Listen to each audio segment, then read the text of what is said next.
generally voted to stay in. And I'm going to address this schism today because some outrageous things have been going on and been said in relation to older people for expressing their right to an opinion. But there's another schism unfolding, which is just as important, and that is between young people with a mind of their own and a great swathe of young people, those that are complaining now, who have given their minds away to such an extent that they have become little more than computer terminals on the state's internet. It's been my enormous pleasure over the years to see how many young people, despite going through this massive programming operation called education, whether it's school or whether it's college, university, all together, and the media confirmation that the perception programming that they've had from education, the state's version of everything, is true, and people should believe it, and all the institutions doing the same. It's extraordinary how many young people have still not succumbed to the program and are able to look at the world and events from their own perspective and actually have the self-respect to do their own research rather than just taking it from the state as read. So, you know, they are amazing people because, you know, I've been saying for a long time that, you know, I feel for young generations today because of the scale of perception programming that they are put through from the moment now they enter the world virtually. And I understand why people have bought the perception download and stand on the same postage stamp consensus with everybody else. But it's very, very dangerous to what's left of freedom. And if people want to buy the program, that's up to them. But the way they impose their own programming on everyone else by insisting that you can't say this, you can't do that, because it doesn't suit their perception program, well, that is quite something else and needs to be urgently, urgently challenged. Because while we have this emerging and gathering number of young people who are taking their minds back or not giving them away in the first place, we also have the polarity of that, which is the politically correct, deeply uninformed, deeply programmed, and what I refer to as generation jelly, where they can't be upset by anything, including an opinion they don't agree with.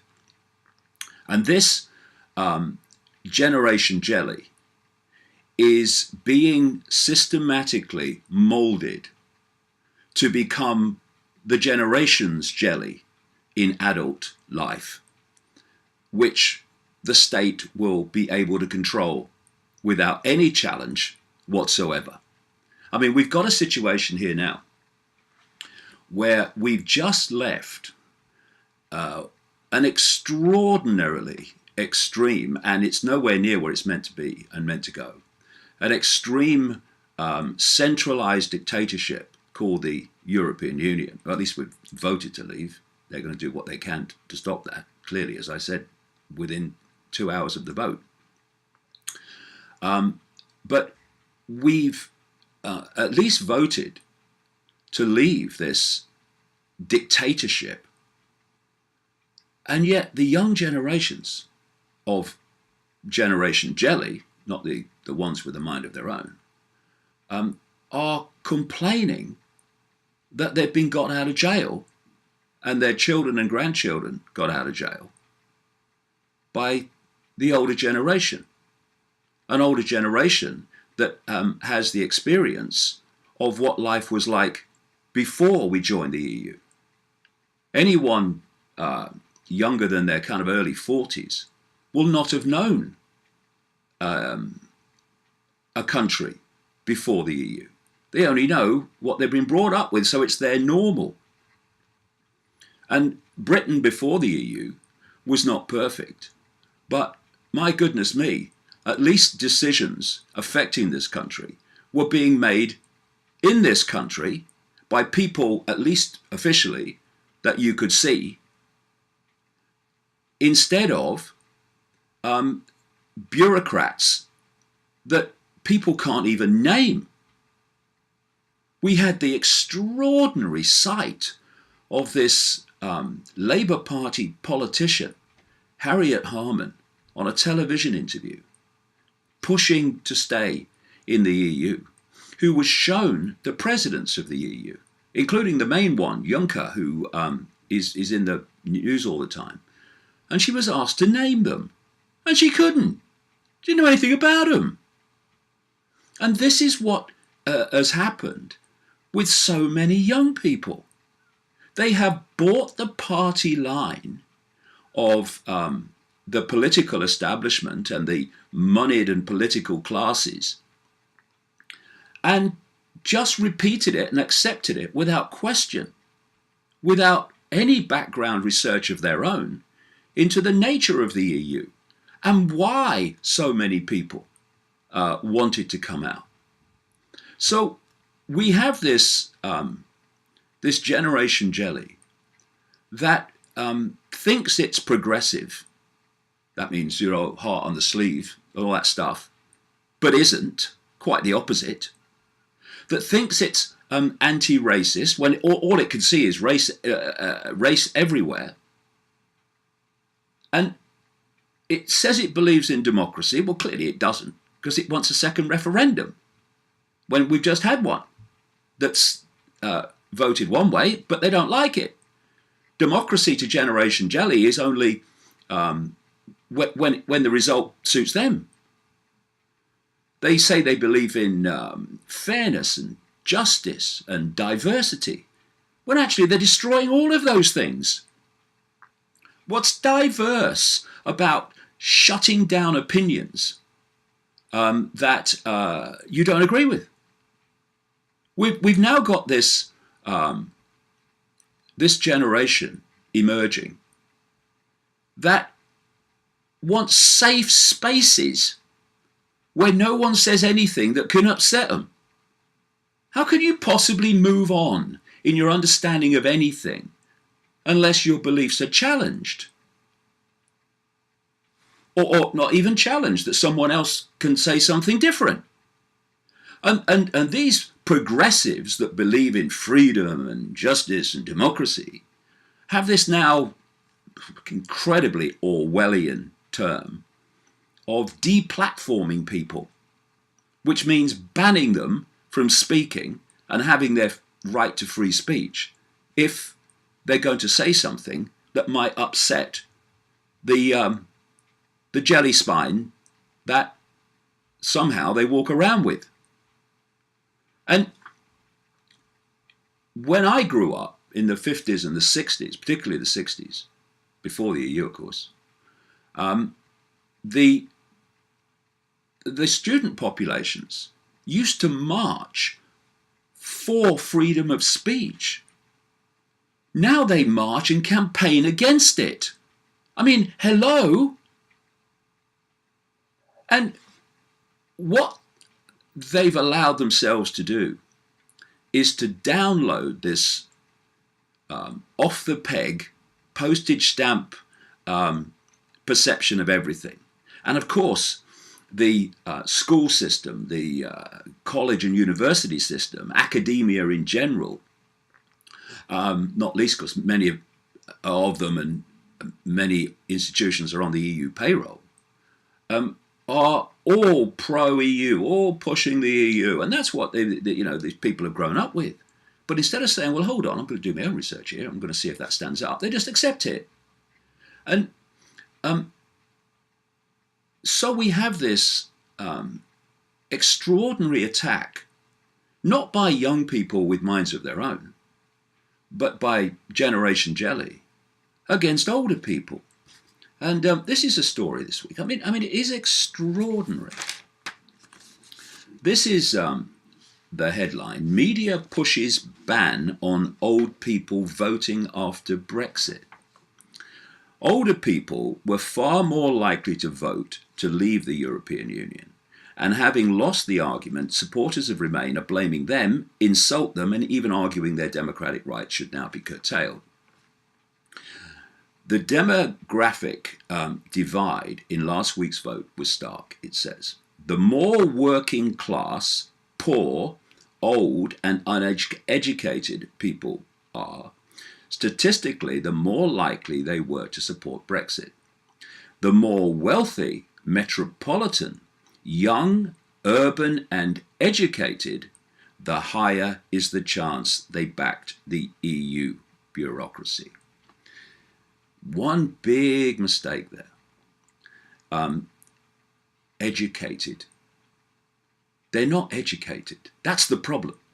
They're programmed. Because that's what the education system is. It's a programming system to get people for life to see everything in the way the state wants them to see it. And of course the state wants them to see the European Union as some benevolent, wonderful organization when it is a centralized, bureaucratic, merciless dictatorship.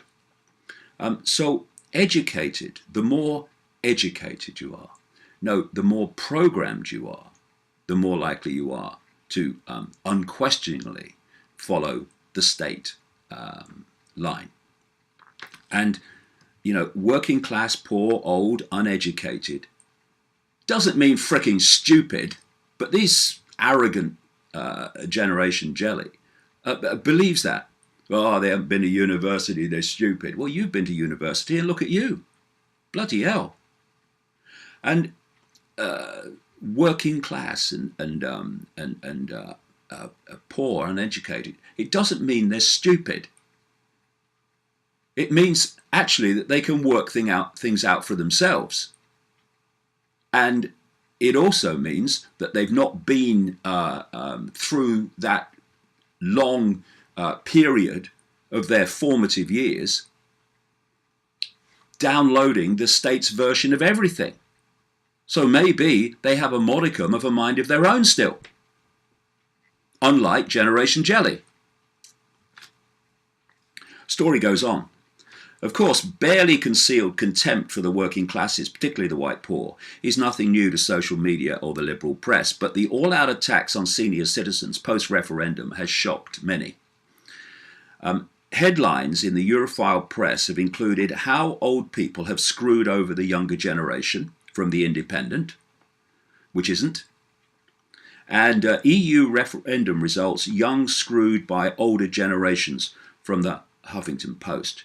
Yes, the Leave voters have voted against all laws and regulations and rules that have any significance whatsoever being made. It's like 50-60% now, but they want the lot. That's what the whole EU agenda is about. That all those decisions and impositions will be made by dark suit bureaucrats that people can't name, and most of them never see. Whoa, what a terrible thing to do to young people. And then we've got Vice gave us, the article says, old people seem intent on fucking us over forever. and Brexit proves baby boomers should get less of a vote. The progressives speak. We are educated. We are highly intelligent. If someone says something different to us, they must therefore, by definition, be wrong and stupid. Mirror anybody? Like I say, democracy is only any good to them if it suits what they want to do. GQ magazine went all out, the article says, producing "We should ban old people from voting." Writing about them, as if the older generations are some foreign species, the reasons given by the author included: the EU referendum result will have less effect on older people. Over 65s read the Daily Mail. What, all of them? What? There was no golden age of Britain. No, there wasn't. But there was an age when we made our own decisions. And dark suit bureaucrats didn't. We take pensioners' driving licenses away. Why not their right to vote? Progressives. Good dear. Imagine if they were fascist. Extraordinarily chilling, that is.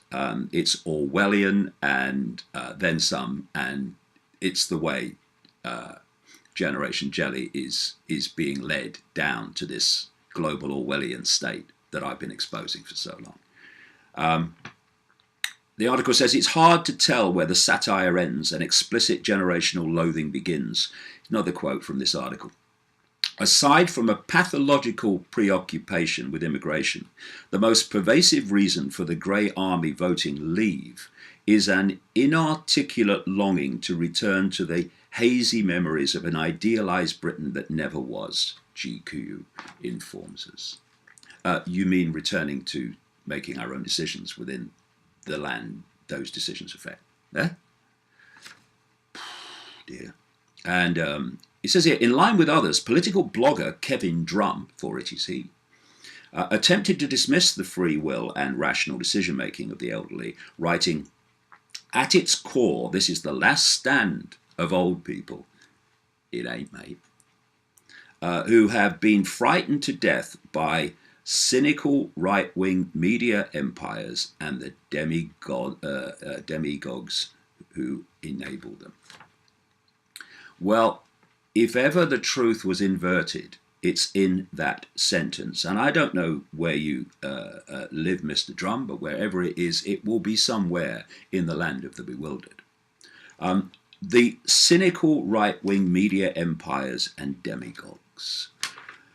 One of the things that is extraordinary about the young people and the progressives who voted to stay in the EU is that, I don't know whether they noticed, but they lined up with the entire political establishment and the political classes right across this so-called political spectrum, from Labour across to Conservative. They lined up with the global financial cabal, including Goldman Sachs, Morgan Stanley, Citigroup, the City of London, and they lined up, the IMF, another one, and they lined up also with people like Tony Blair. Anybody remember what he did in Iraq? Anybody remember what he did to so many people in terms of death, destruction, maiming, vast numbers of people? Oh, Tone wants to stay in the EU. Of course he does, because he's part of the same web of those others that I've just mentioned. And progressive young people line up with that lot. You having a laugh? But they don't see it. They don't see it. Here's another guy that they lined up with. CFR member, that's the Council on Foreign Relations in America, that basically drives US foreign policy with other groups, including what's gone on in the Middle East, by the way. CFR member calls on elites to rise up against ignorant masses. You still think you're on the right side, eh? With these people that want to stay in the EU. This guy is the wealthy heir to the Bloomingdale luxury department store chain. And he sneers, the article says, at populist voters who cherish, quote, values and tradition. Ooh, condemn them. Stop them voting.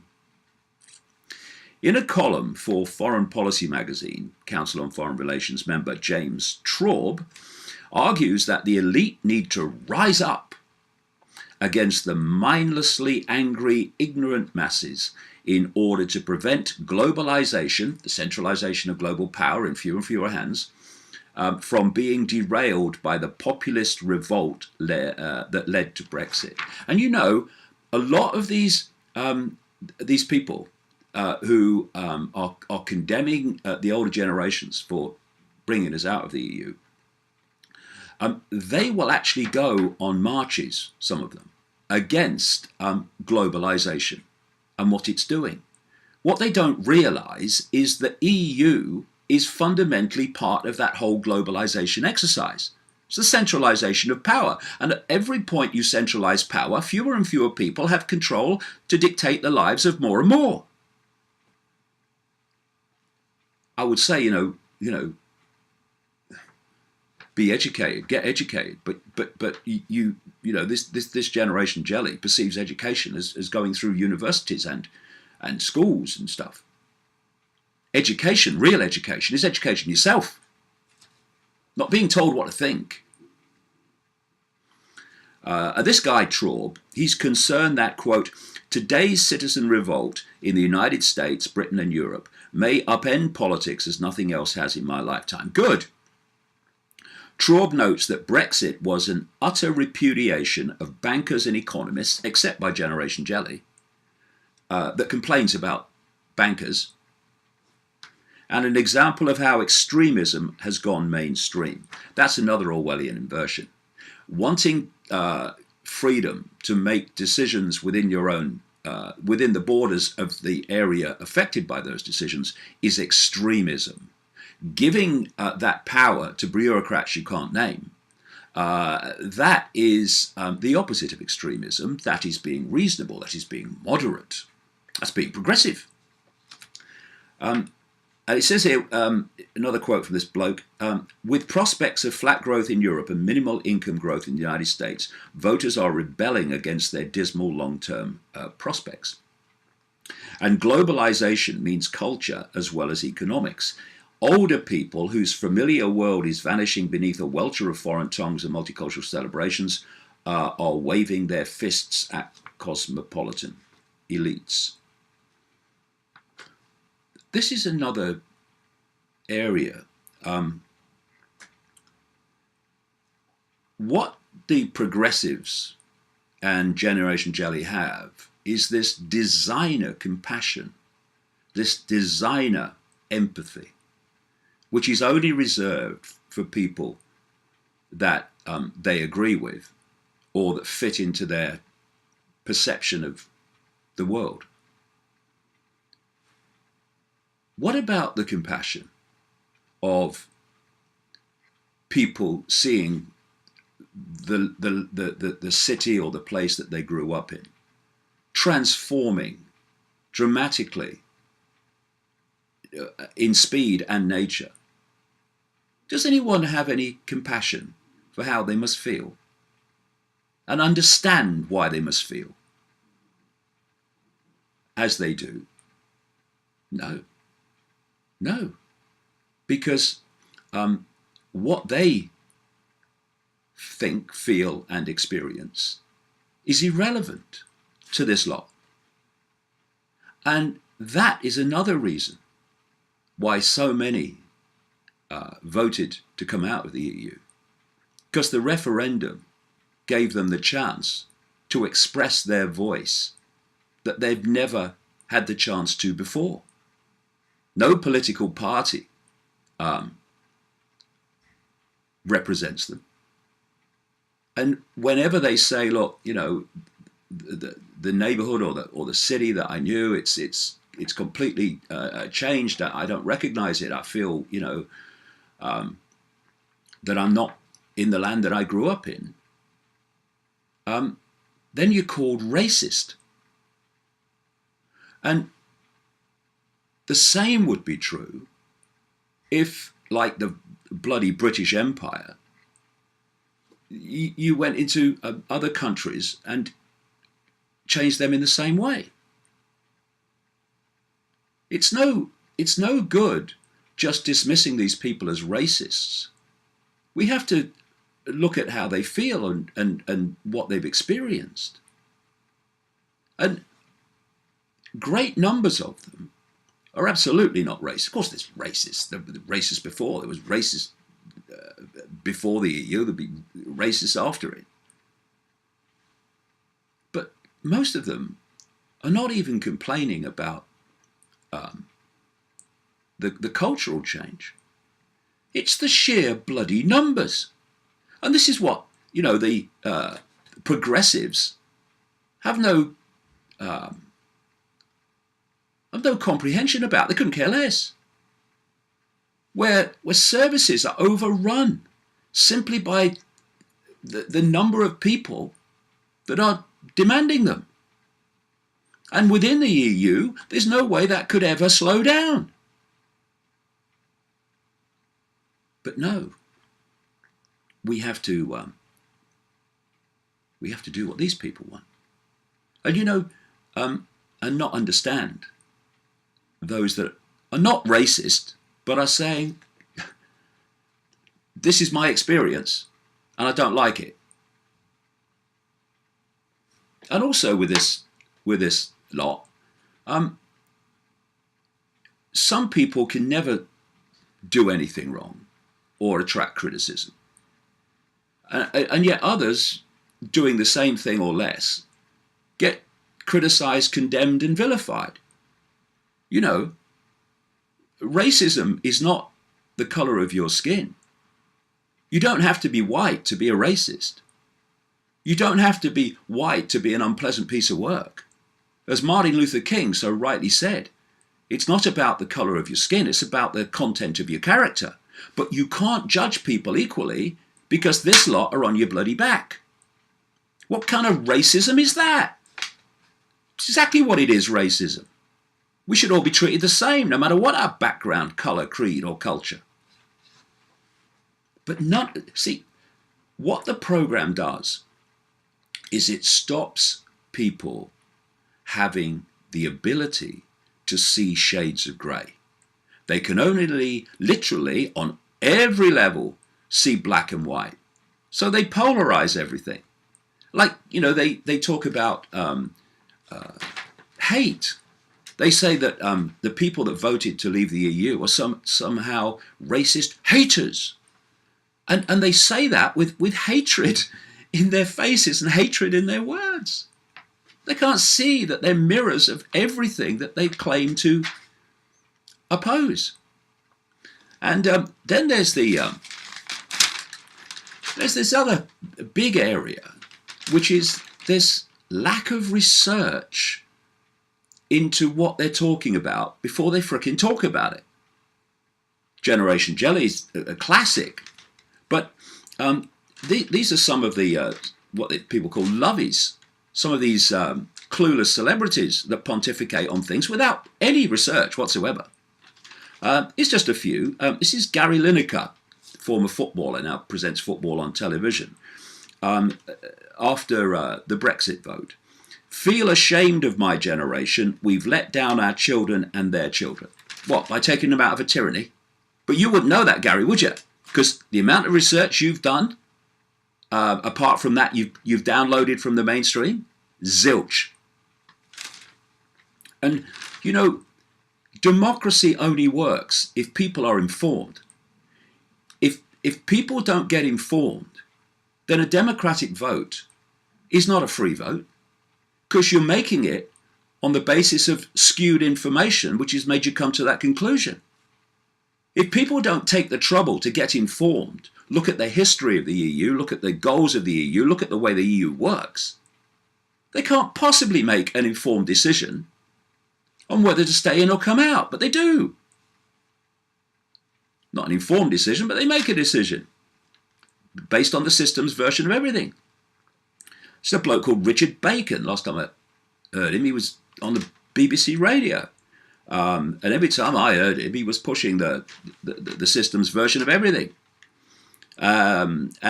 He's saying, I feel so sad. It's so inward looking. What, giving your power away to bureaucrats? So ungrateful to Eastern European immigrants, so chippy, so economically illiterate, so sad. James Corden, comedian, now working in America. I can't get my head around what's happening in Britain. I am so sorry to the youth of Britain. I fear you've been let down today. Do some research, James, because you clearly haven't. And you'll realise that young people have just been got out of jail. Philip Schofield on this morning programme just woke up to see the result. Oh my God, what have we done? We've taken power back, or started the process, taken the power back for people in this country from a bureaucratic dictatorship. That's what we've done, mate. Do some research. Then we've got Damon Albarn, a frontman with the Blur group. He said at Glastonbury, democracy has failed us. Democracy has failed us by getting us to leave one of the most undemocratic political entities on earth. And then Michael Eavis, the Glastonbury organizer, and his daughter Emily tweeted a picture of a poem that was put on, displayed at the rock festival. And it ended this poem with, goodbye, old friend, we'll miss you a lot, our little mate, the EU. Oh my God! Our little mate, which daily deluges this country and every other country in Europe with rules, regulations and laws that have never been properly democratically debated and voted upon. An EU which, in the words of the Prime Minister David Cameron's former close advisor, Steve Hilton, an EU that is passing laws in this country without the Prime Minister of the country even knowing about it. Hilton has said that when he worked with Cameron, Cameron would find out, the so-called elected Prime Minister of this country, he would find out about new laws imposed by the EU on the news when they were announced. It's extraordinary that people could refer to that as our little mate. It's unbelievable. And here's the mentality that I'm talking about encapsulated. I mean, if it wasn't true, it would be hilarious. It still is, really. This is the politically correct Generation Jelly in all its glory. Headline, University of North Carolina, Christmas vacation is a microaggression now. A microaggression.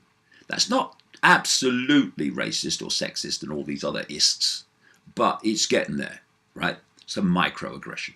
Slap on the wrist instead of vilification. Well, we'll throw a bit of vilification in as well because we like that. Microaggression. How Orwellian can you get? This is it. The University of North Carolina at Chapel Hill issued a guide this week which instructs students that Christmas vacations and telling a woman, I love your shoes, are microaggressions. Ooh. The taxpayer-funded, of course, guide entitled Career Corner, Understanding Microaggressions, I can't wait to read it, also identifies golf outings and the words boyfriend and girlfriend as microaggressions. Christmas vacations are a microaggression, the public university pontificates, because, quote, academic calendars and encourage vacations which are organized around major religious observances, centralize the Christian faith, and diminish non-Christian spiritual rituals and observances. Well, so what? I mean, just a day. It's got a name. And most people who they're saying they must stop being upset by it couldn't give a shit. Couldn't care less. Just getting on with their lives.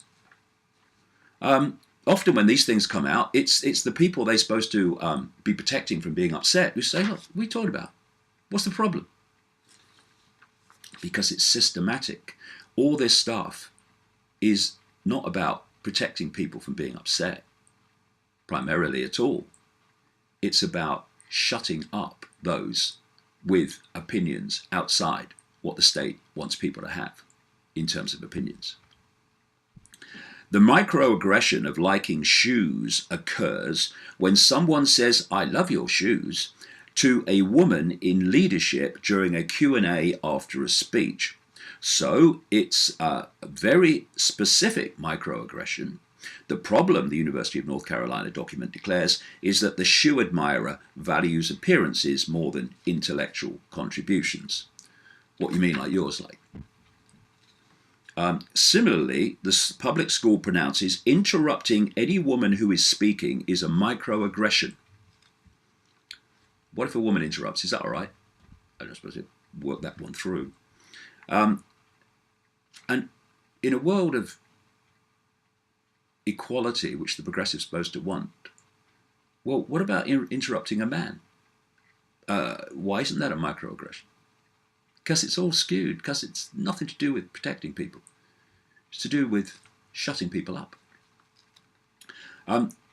Golf outings are a microaggression, the University of North Carolina says, because suggesting a staff retreat at a country club or even just a round of golf assumes employees have the financial resources to participate in a, quote, fairly expensive and inaccessible sport. You see what's happening? People are being pushed through tyranny and vitriol and laws now so that they can say basically nothing that's acceptable, unless it's, you know, within the postage stamp version of acceptable of the state. It's unbelievable. People, and Generation Jelly, progressives, oh yes, oh this is all right, yeah, we support this. Wake up, for goodness sake. God, unbelievable. The words boyfriend and girlfriend, as well as husband and wife, are microaggressions. Ooh, here we go. The University of North Carolina admonishes because these words set the expectation that people do not identify as LGBTQ until they say otherwise or disclose their sexual orientation. The correct term now is partner and spouse, the UNC Chapel Hill demands. So just, I mean, I don't, because I don't give a shit.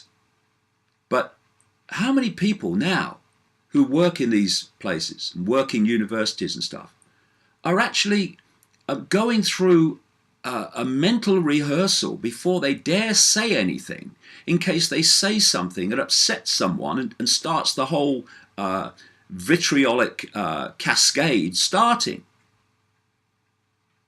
People must be censoring themselves over and over and over again so they don't upset anybody.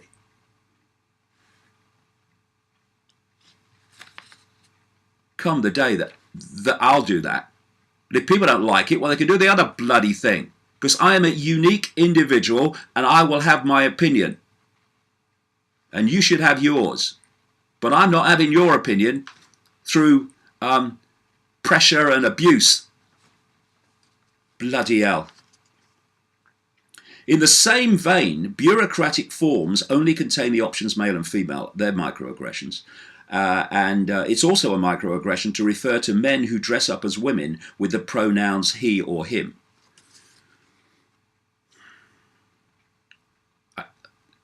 It should be a joke, right? It's not. It's not.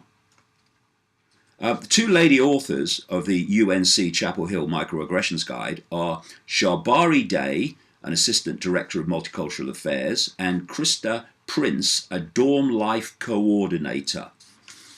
I must invite them to dinner on a day I know I'm not in order to counter the multitude of microaggressions listed in the document, Day and Prince advise students to respond by interrupting and aggressively asking, "What do you mean by that?"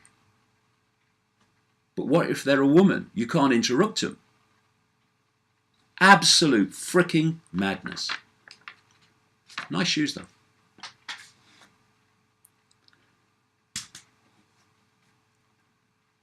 Those young people, and like I say, there are growing numbers, despite all this nonsense, and the rest of the population, who've actually retained a mind of their own, and actually have opinions that are not within the ludicrously tiny area of accepted opinion and imposed opinion and view. They need now to stand up and speak out. And yes, you'll get abuse from these morons, but what's the alternative? Letting the morons take over. I'm not having it. And, you know, if we want freedom and we want to retain the right to free speech, then we have to use it and go on using it and take the consequences of using it, because otherwise it's going to disappear. So, speak your truth. Speak your opinion. You know, this Brexit vote has been a great statement where people, despite all the establishment in all its endless forms telling them to do one thing, they've said, no, we're doing this.